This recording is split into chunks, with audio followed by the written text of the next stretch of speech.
Cool. So, hello everyone, and welcome to the first ever Hedgehog webinar. The topic is how might ChatGPT affect SEO? So, over the last few months, I've had a lot of conversations with a lot of you, my clients, and just other friends and colleagues about ChatGPT. And the questions have consistently come up in those conversations about what is going on. There's a lot of buzz, excitement, thrill about ChatGPT, and also some concern about how it might affect SEO as a landscape going forward. It's been enough interest to actually bring me from content creation retirement. So I don't generally produce a lot of content for various reasons, including that I'm usually just focusing all of my time and attention on my clients and their results. So don't really have much time to produce content myself, but this topic was both interesting enough and had enough interest for me personally and enough curiosity from others that I decided to produce this webinar presentation. So just for everyone who's live, this is being recorded. So if you ask any questions, those questions will show up on the recording as well, but feel free to interrupt. And at certain points, oh, we just have another person joining. Hi, Jaken. We just kicked off. We're just doing the introduction. You haven't missed much. Thanks, mate. Cool. So I was just sort of introducing that there's been a lot of interest about this topic, and it's brought me back from content creation retirement. So I don't generally produce a lot of content for various reasons, but I'm just coming back to produce this one. I was just having a casual chat with Elma, who's also on the call, and we're saying, well, in future, ChatGPT might produce all of the content. So this might be the last time I produce content anyway. So there's been a lot of buzz, interest, and excitement about ChatGPT, and I'm very excited to present some of the ideas that I've been building around this to you. So here's the agenda for the webinar. First, we'll start with a brief introduction or a primer on large language models. So what ChatGPT and other large language models are, and where they appear to be going and why they're receiving so much attention recently. Then we'll be doing a bit of an introduction about how we can predict or how we can speculate about what's going to happen in SEO when ChatGPT gets more integrated. So some of the topics that we'll be touching on during the course of that is the effect on the search landscape. So SERP stands for search engine result pages. So we'll be talking about like what effects that chat will have on that, user experience as well. We'll be talking about content creation and strategy.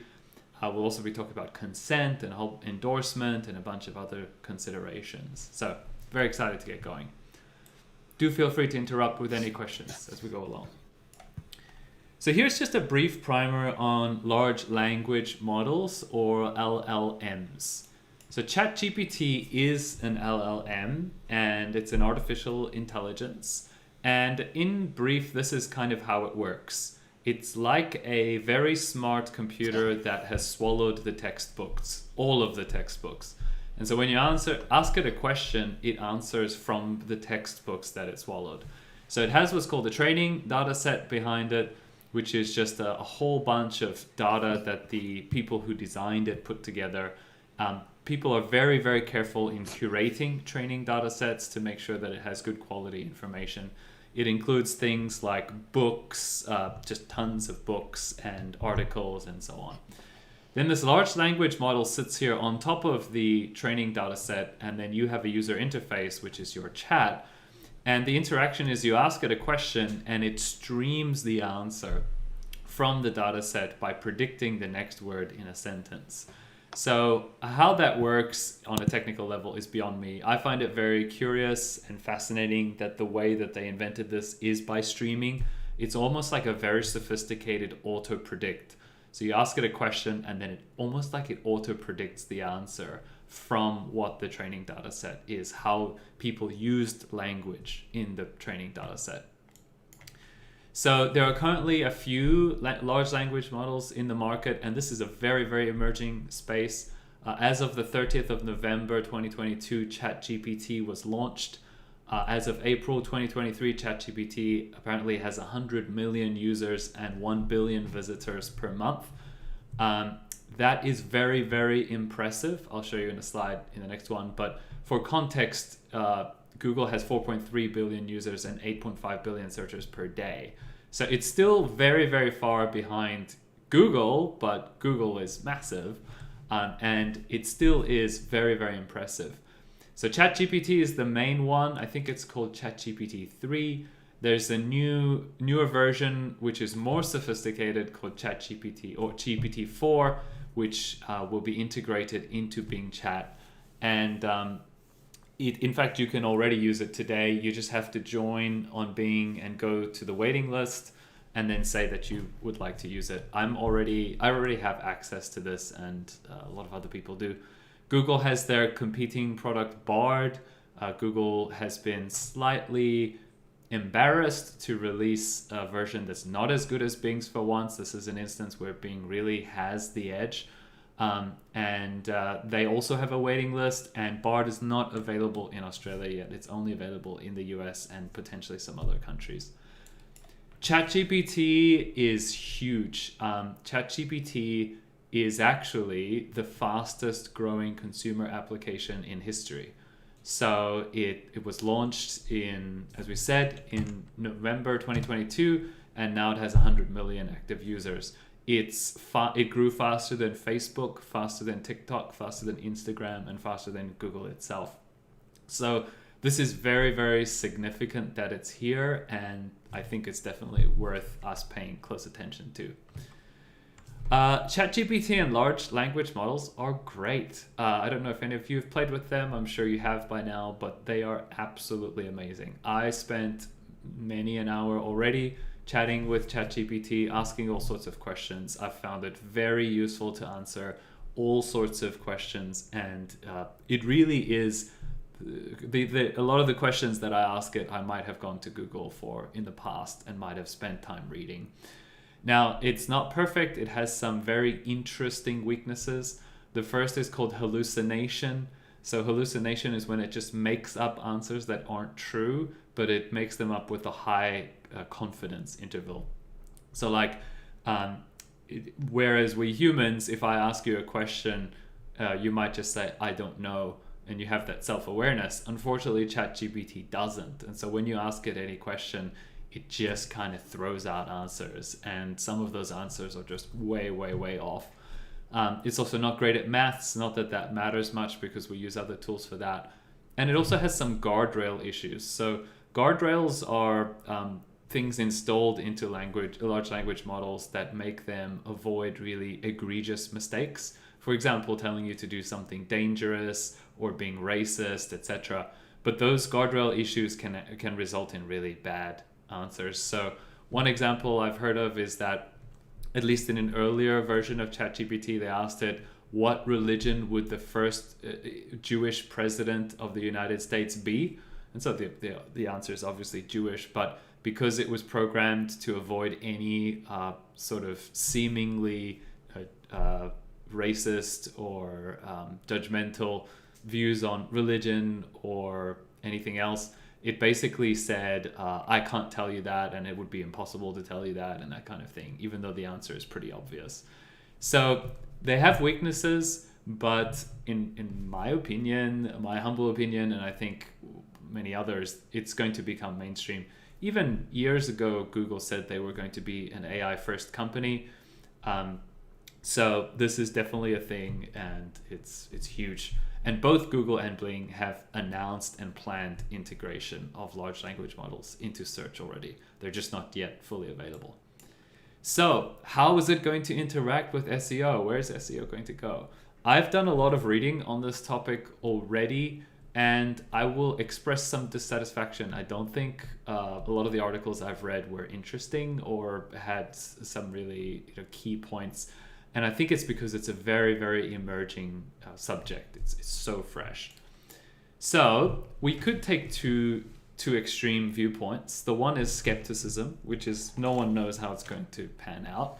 And the other is credulity, which is we know exactly how it's going to pan out. ABC.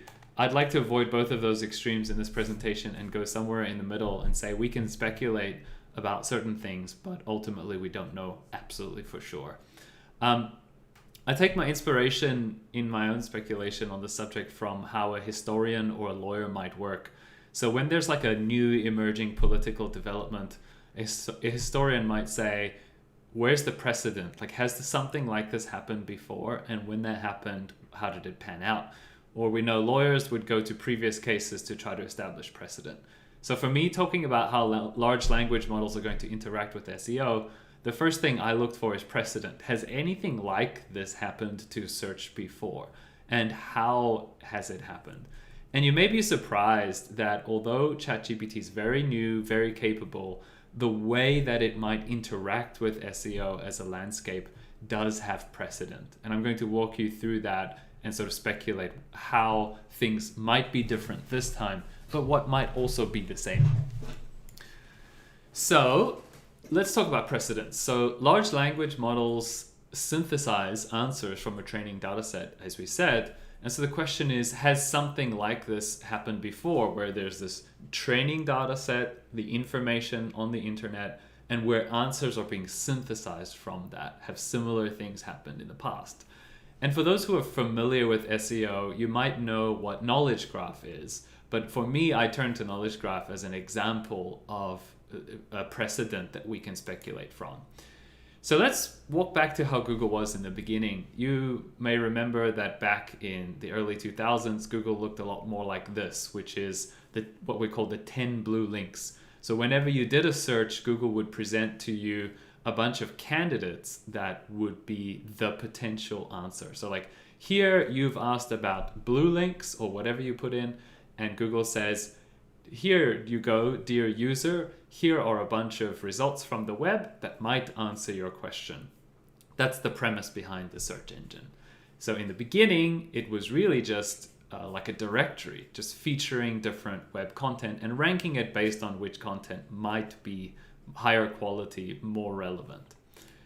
But then over time, Google invented something called the knowledge graph, which is they started to extrapolate what the content of the web means. So this picture here is an example of what a knowledge graph is.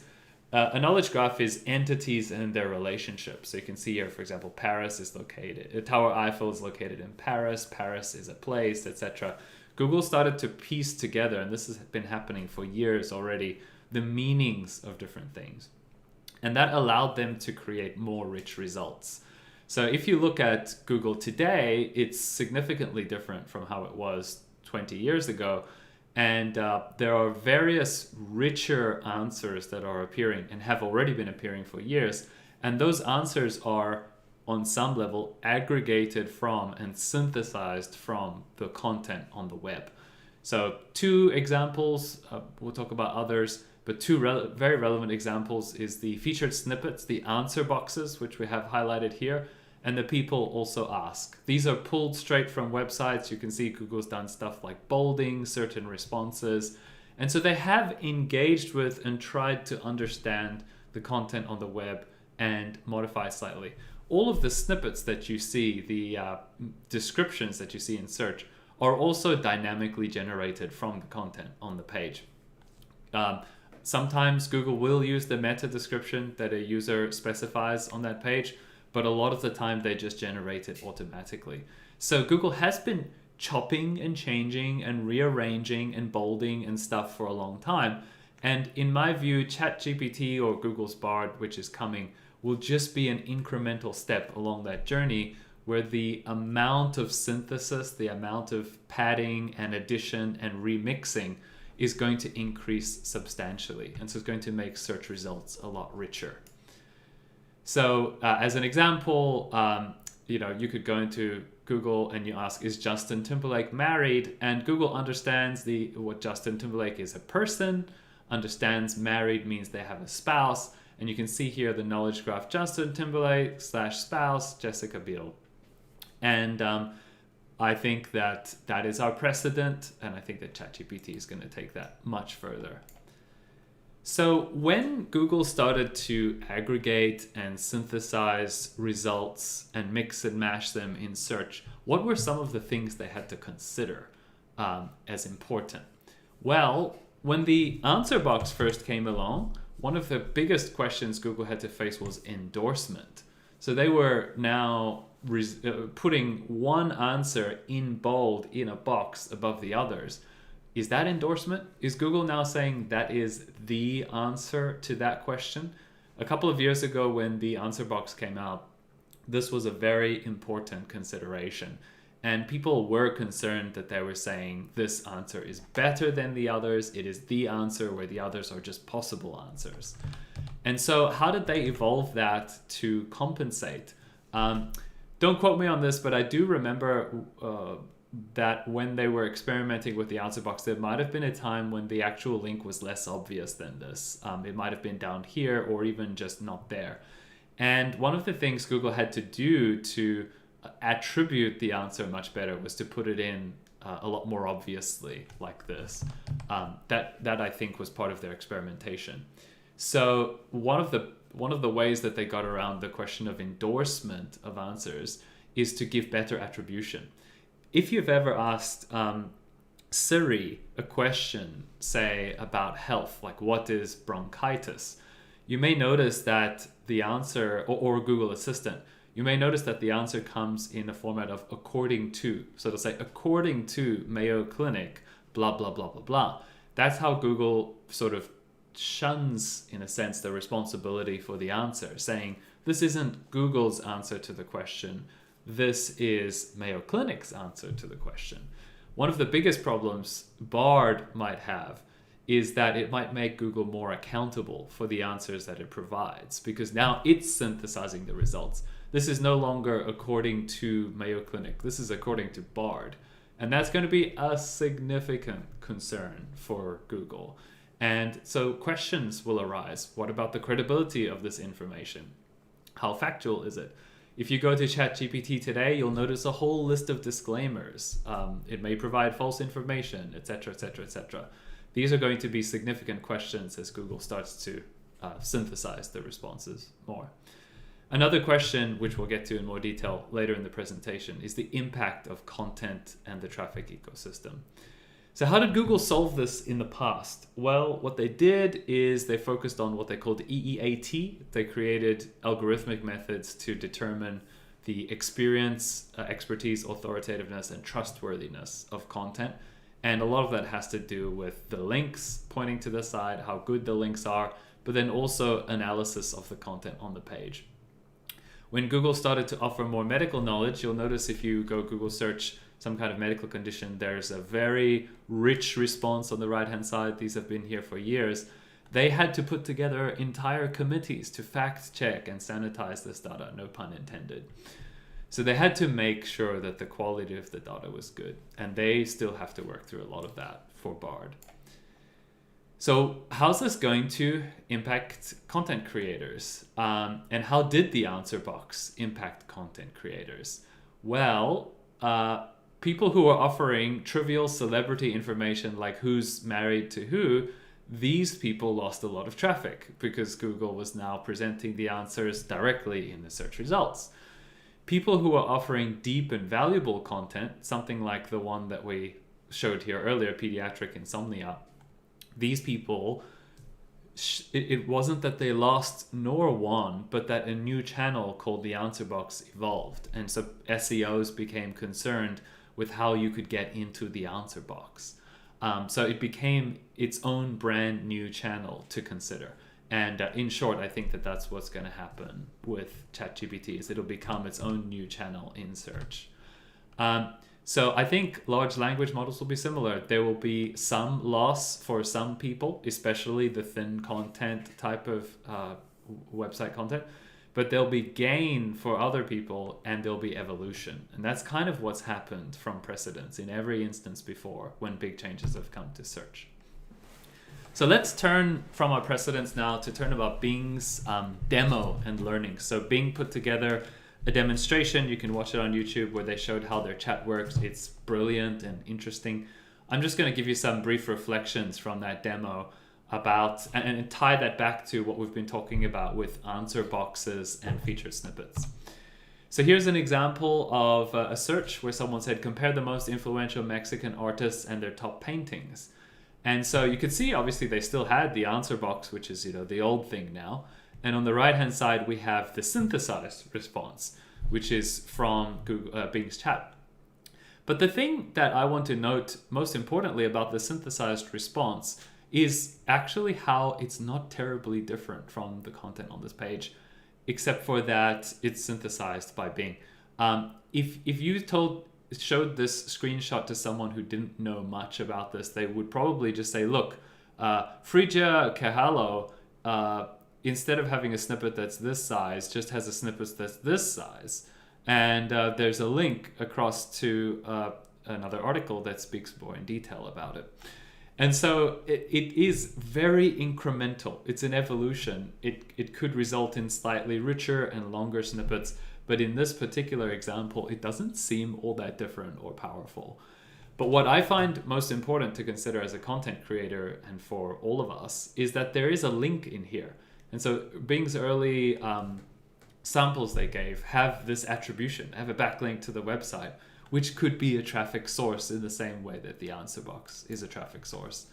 So again, in this instance, there's not much difference between the answer box and the large language model, in my view. There's some padding, there's some attribution. It might result in less clicks, but the answer boxes resulted in less clicks too. We'll go into more detail there.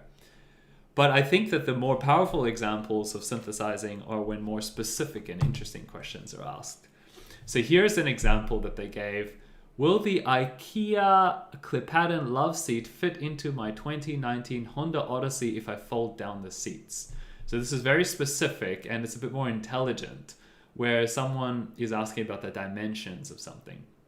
And you can see there it says, according to the web, the IKEA Clipaden love seat measures blah, blah, blah, and the Honda Odyssey provides this much cargo space, so it should not fit there. It seems the love seat will not fit into the Odyssey with all seats in use, but might fit with a second and third row seats folded. This is where things will get really interesting, is synthesizing from multiple sources to answer very specific and very intelligent questions. So in these instances, it might save us as users a lot of reading and a lot of thinking time. And that is why I'm really excited. Users are going to love it, probably, and we'll get to how it affects us as content creators a bit more in detail later. So we can think of some use cases where it's going to affect content creators in good ways and bad ways. The first is a good way. So let me give you one example as a use case. Just yesterday night, I was chatting with my wife about the potential of doing guest lectures on SEO in the University of Western Australia where she works. Because I'm busy, I don't have time. I don't want to go read all of their websites about what courses they offer in marketing and digital marketing.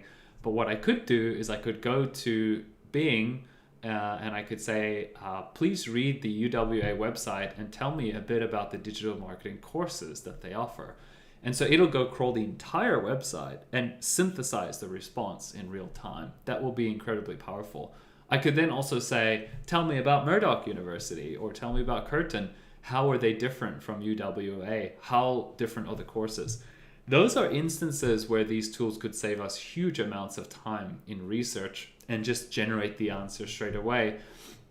And the content creators would be happy with that. I'm pretty sure UWA doesn't mind that it's helping people engage more with the courses that the university offers.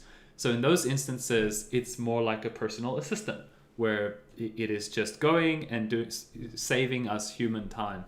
And that's one of the key visions of this technology that is coming out of the, all of the podcasts and stuff that the Google and such are doing, is that it will be a very powerful personal assistant. So that's great because the universities are still going to get interest in their courses. But the bad is when my organization produces content for a living. So for example, one key concern is newspapers or just anyone else for whom content creation is just an incredibly key part of what they do. They could synthesize responses from my website without credit, and they could not send me traffic, just like the answer box sometimes does as well. And so the key question in my mind in those instances will be, how does the chatbot connect you back to the organization? Does it do according to so-and-so, and does it encourage you to visit their website with a link? But I personally am concerned for those people. So voice search, we know this was a question years ago with Google Assistant. People are asking, what's voice search going to do with clicks through to websites? It theoretically reduces the clicks to websites because people can get the answer straight from Google Assistant or Amazon Assistant or whatever. But as we'll get into later in the presentation, the true picture is a bit more nuanced, and the pie actually grows overall anyway. So, is everyone with me so far? And are there any questions before we move on to the next topics? Does that all make sense as precedence and raising the fundamental concerns?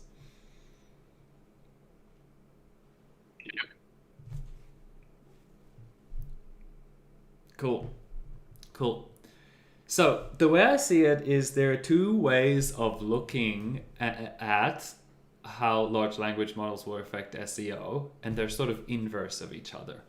The first is how you use the large language model as a content creator, and the second is how the search engines use large language models in the SERPs and the user experience of those.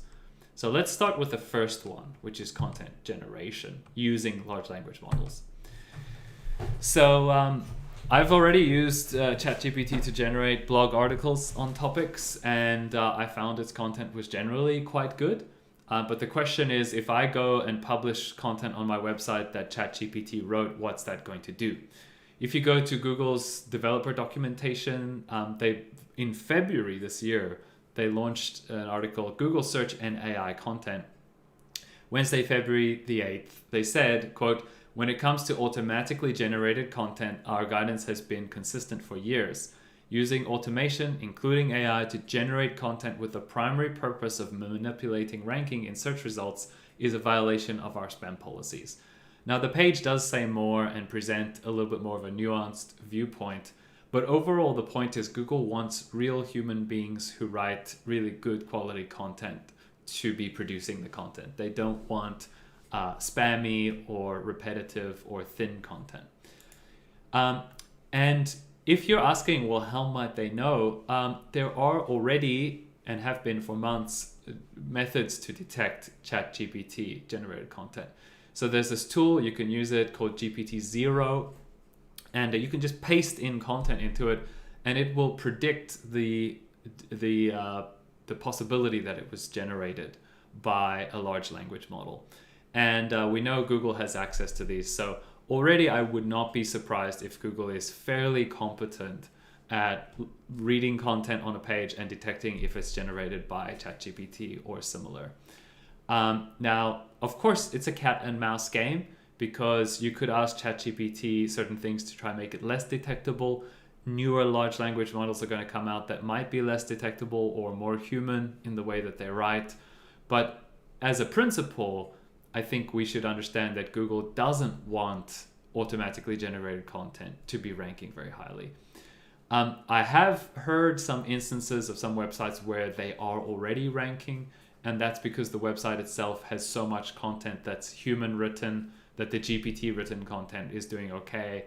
And so there are a lot of nuances here to discuss, but to paint a broad picture, I'd suggest don't just use the ChatGPT to write a piece and then publish it directly.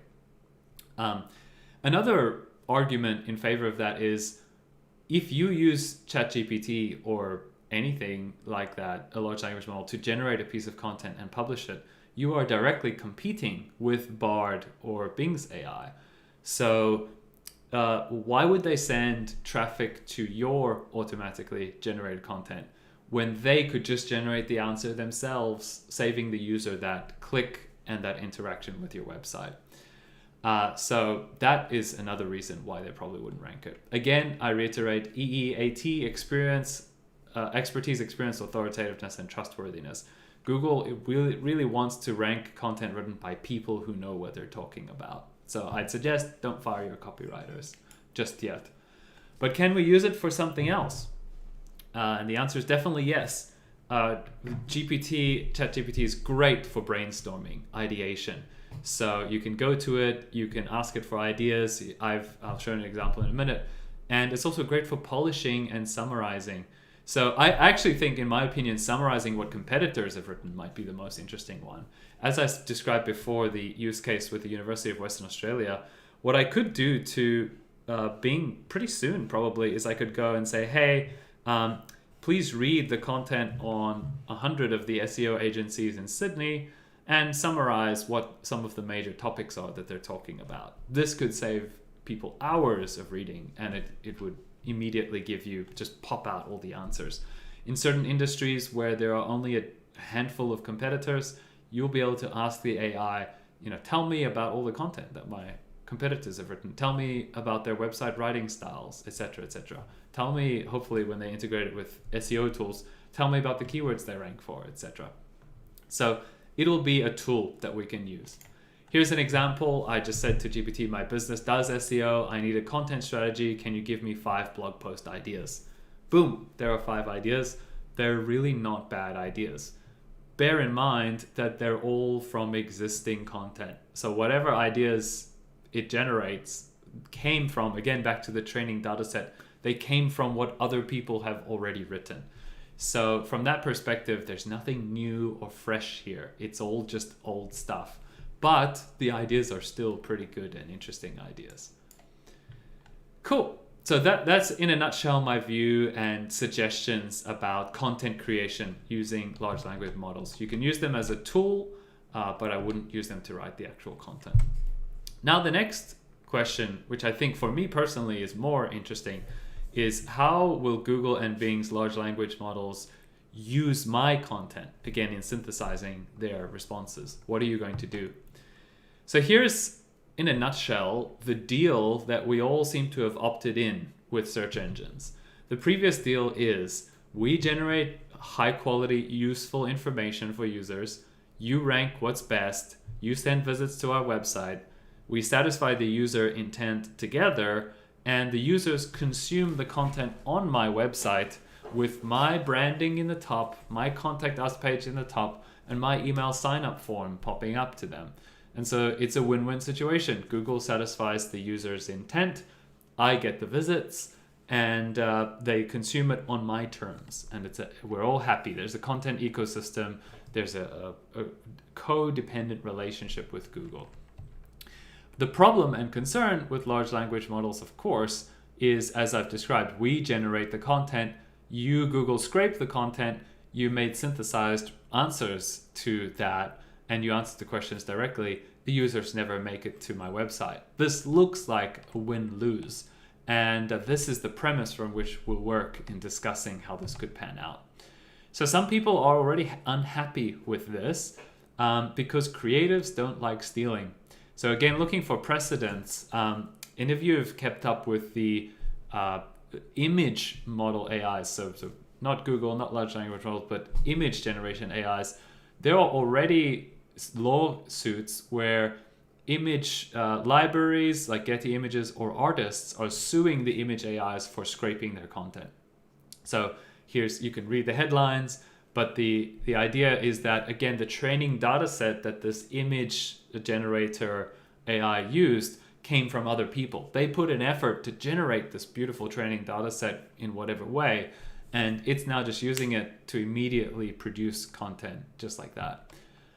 There's a really interesting article here. Artists and visual media companies sue AI image generator for copyright breach. So here's the artists some of the artists that are suing these AIs. And why are they suing them? Well, if you spend 30 years of your art career creating a unique, distinctive artistic style, and people pay you money to use that style, now these image AIs are able to generate fresh, very convincing images using your style. So you can actually go to the image AI and say, please use the style of Sarah Anderson to create a landscape drawing or whatever it is. And they're actually creating very, very convincing replicas of these artists in their style, unique and brand new. So this, whatever happens with these legal cases, I think is going to set the tone for AI in potentially years and decades to come, because this is really concerning for these artists. And now bringing it back to SEO, again, content creators, organizations like newspapers, they're going to be very concerned because they pay journalists to generate this content about what's happening in the world. And Google might just say, you might go to Google and say, tell me about some of the top headlines today. And Google is just like, boom, boom, boom, boom, boom.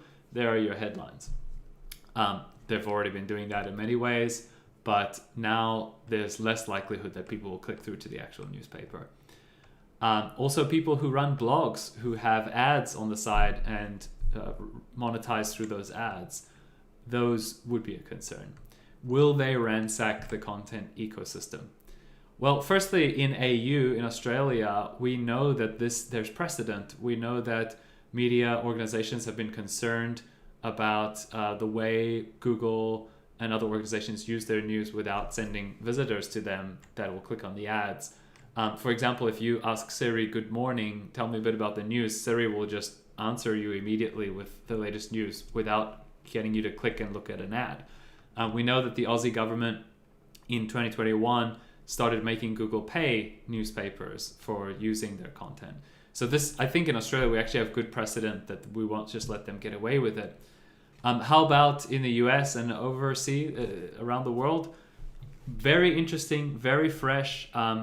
There was a New York Times a Hard Fork podcast episode just on March 31st with Google's CEO, Sundar Pichai, where they interviewed him and they asked him some of these fundamental questions about Bard, AI, etc. I listened to the interview, and specifically they asked him about what about our ad revenue? And his response is, we're very conscious of the content ecosystem, it'll shift. But his other claim, which I think is fair, is that it'll also grow. So the pie itself might get bigger. What we've seen in the evolution of search is that every time Google invents these new things that actually do result in 0 clicks, they also make the entire pie grow larger. So I have a couple of graphs to show you that. So, for example, let me just go down to this one first. 0-click searches. A 0-click search is when someone does a search, as the name implies, in Google, but doesn't click through to any of the results. They get the answer straight from the page. You can see here that 0-click searches have been trending upwards for a long time as Google's results have become richer and richer. Already, according to this graph, in September 18, it was 61%. And now, as of 2020, that's already a few years ago, it's 64%. So we see that the 0-click searches keep trending up, and only 33% of the searches, even before Bard, were resulting in clicks through to websites. We've known this for a long time. If you use any standard industry tools, you'll see, for example, here's Car Hire Sydney in Ahrefs, and there's this metric, clicks per search, 1.15. That's a guess of, for every searcher who searches the word Car Hire Sydney, how many times do they actually click in the result. You'll see some keywords that have very high volume that have clicks per search of like 0.0 something, because the answer is already there on the page. So again, this is a previously existing trend. It's not new, but what's fascinating is how it might make search itself grow even bigger. So every time something like this happens, we see that Google just as a beast gets bigger and bigger every time. So here's a graph, for example, showing the number of search queries growing. This is a little bit old. I couldn't pull a newer one, but Google just keeps getting huger. And so what's really difficult to predict is exactly which way it'll run. We have two opposing factors. The one is that people are going to probably click less to actual search results. But then the other is that more people will be doing searches and using these tools more. You might do 5 Google searches a day now, but you might do 15 or 20 when you have Bard with you. So how does that actually run? They're both sort of going in opposition with each other. So my prediction is it's very likely large language models will continue the trend of 0-click searches and search growth itself. In addition, just another thing to predict here, users will still need to connect with real-world organizations to help them solve their real-world problems. And I think Bard will shape that. So it'll probably shape the informational queries and transactional queries. And I'll get to that with some use cases now. So informational queries. An informational query is when someone's looking for information, obviously. And in future, what I predict is that informational queries will be affected the most, just like answer boxes affected informational queries the most and the soonest. Again, don't automatically assume no click-throughs, but do be prepared for 0 clicks to happen. Complex answers might result in more clicks, where simple answers probably will have less. And I still also want to say that it's still likely that people will click through. If you write a really good piece of content on a topic, it's really credible, it's still probably going to be the case where the chat will say, according to so-and-so, and then it'll summarize your article, and then it'll say, do you want to read more, or you can click through to read more. Now, what's really interesting is how this might affect transactional queries. So transactional query, of course, is when someone's looking to buy something. And what I see happening, and I'm personally very excited for, is that I reckon that Bard and similar large language models will become like an assistant. And so there'll be a shift of the conversation. Let me give an example.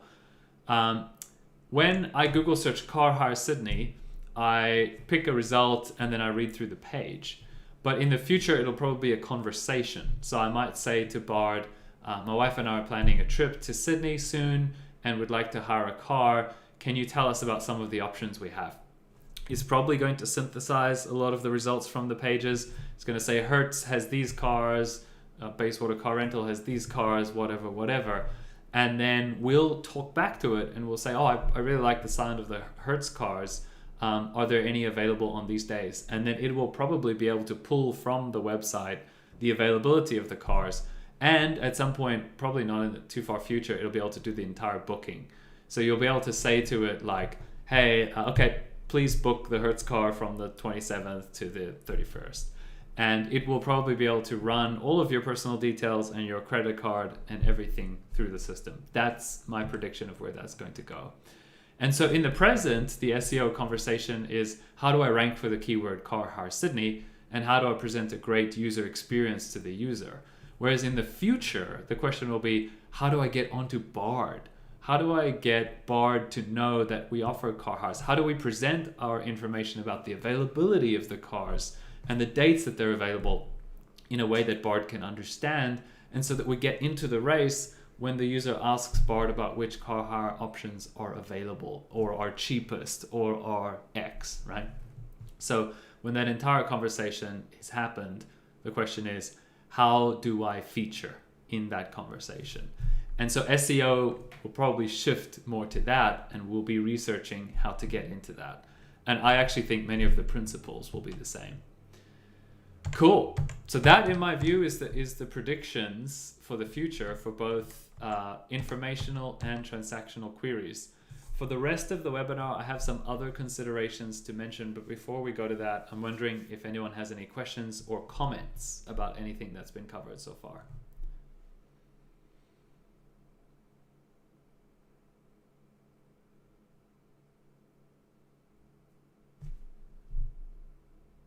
Cool. All good. Nothing. We'll move on. Cool. Thanks. So, other considerations. So, coming into the future, what else is there to consider? We've sort of walked through a lot of the user experience and content creation and such, but where else could things go? And what else is there to be aware of? The first thing I want to say is large language models are extremely heavy on computing resources. If you've been using ChatGPT, you've probably noticed that it's down sometimes, not available, that it's offering a premium membership for people who want to use it and be more exclusive. One of the reasons why Google and Bing are so successful is that on a computing level, they are lean and fast. They generate their results extremely quickly in fractions of a second. Scale is likely to be a big issue when these things take off. how do we synthesize responses so quickly for so many people? That's going to be a huge consideration. And because of that, I don't see this taking off all at once. Right now, things are still in testing phases, and you can opt into a waiting list, but I don't think they can just immediately roll it out. Maybe in the short or medium term, there'll be a click to chat option, which is that when you do a search, it doesn't automatically synthesize the response from the AI, but you have to click explicitly to initiate a chat, and that will save them computing resources. It may never be default, depending on how these organizations solve the computer resources problem. The next, of course, which I actually didn't add a slide here, but I'm going to comment on anyway, is the advertising revenue models. That's a ball that both Google and Bing will most certainly keep their eyes on, which is when we are now synthesizing responses from the web for all of these things, how are we going to make money? Are there going to be two bards where one bard is the organic bard and one bard is the paid bard, where you pay to get in, just like you pay to get into Google Ads? These will be very significant questions. And since search is one of the most profitable businesses in the world and profitable branches of computer science, I don't think Google is just going to drop it. They are going to have to work very hard to figure out how to basically not eat their own tail when they launch this. So watch this space and we'll see what happens there. Another interesting thing is opting out. So, we're talking about these lawsuits that are happening where people don't want Google to use their content. I predict that it's going to be very likely that you'll be able to opt out of Google using your website in its training data set. Probably the training data set is the web itself, or at least the portion of the web that's high enough quality that Google is wanting to use it. So probably mechanisms like robots.txt or meta robots will still be useful to opt out. And sort of I predict that maybe one day Google will say, if you don't want us to synthesize responses from your website, exclude yourself from robots.txt. But people won't do it because in the same reason that you don't do it today, it would be suicide for SEO to exclude your website from robots.txt because you want to be featured. And when users are using Bard to answer the questions, you'll want to be one of the answers that Bard provides. But I think opting out will be possible. And then finally, just some reflections on alarmism. So there's obviously, when new technology comes along, there's obviously a lot of fear. There's some excitement too about what could happen, but a lot of speculation. But to speak to the fear, I don't think there's reason to be alarmed just yet. We know a couple of years ago, I don't know if any of you remember this, but does anyone remember Google Glass, when Google was producing this pair of glasses that you can wear that's tied into Google Assistant and it can do all sorts of stuff? They spent a lot of money developing this technology, and they started to sell it back in 2013. I still remember seeing a dude from Google coming the first time I saw Google Glass in like 2014. But now there's nothing. Glass is absolutely dead. It was a flop. It didn't work out. Now, I'm not saying that ChatGPT or Bard will be a flop. I absolutely don't think so. But the point is that new and sexy technology can come along and we can get very worked up about it. And then how it actually pans out is totally different from what we expect. So Glass, there were even laws created to protect privacy and stuff. People were really preparing for Glass to take off, and it didn't take off. So again, I think GPT will take off, but how it pans out is still very open-ended. So we don't know how it'll evolve. People will still continue to use search engines to organize the world's information and connect with organizations that solve their problems. A few or even many of the subtle details will shift. But again, in summary, I think the conversation for SEO in the future will be how to get your content to rank higher in the list of Bard responses. People have said many times before that SEO is dead. Even a decade ago when I started working in SEO, people were saying it was dead because certain types of spam no longer worked. And I think most likely SEO will just ride the wave of BARD and large language models and continue to evolve. And SEOs like me will continue to upskill and try to understand how to get content to rank in it and how it's working. And I think there's a lot to be excited about. Cool. Thank you very much. So I'm just going to leave it open in case there are any questions or comments, and that's the presentation.